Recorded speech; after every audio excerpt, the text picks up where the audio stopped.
মানুষ আছে তারা ঈশ্বরের আশীর্বাদ নিয়ে জন্মায়, তারা কোনো দিন লোককে ক্ষতি করে না, তারা লোককে কোনো দিন অপমান করে না, তারা লোককে খুব ভালোবাসে। তারা হচ্ছে ঈশ্বরের আশীর্বাদ। আর পৃথিবীতে কিছু লোক জন্মিয়েছে, এমনও দেখা যাচ্ছে যে কিছু নারী শুধু অর্থর জন্য ভালোবাসছে, অর্থ চুষে খাচ্ছে। কিছু বিবাহতে নারীরা স্বামীর কাছেও মেলামেশা করছে, আবার পর পুরুষের কাছেও মেলামেশা করছে। পর পুরুষটা এটা কিন্তু দেখতে পারছে না যে আমার যতদিন টাকা আছে ততদিন আমার ভালোবাসবে, কিন্তু তাহার কিন্তু আমাকে ছুঁড়ে ফেলে দেবে।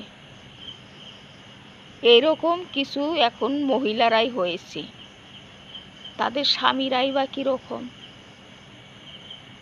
যে পর পুরুষের কাছে যাচ্ছে ওই রকম টাকার লোভ। টাকা যতদিন বিলাতে পারবে ততদিন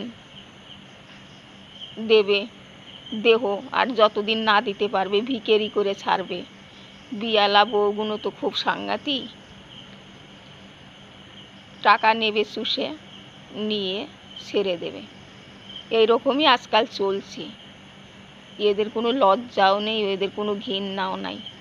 আর পুরুষগুলোও তার সংসারে যা যাবতীয় যা লাগছে পুরুষগুলোও দিচ্ছে।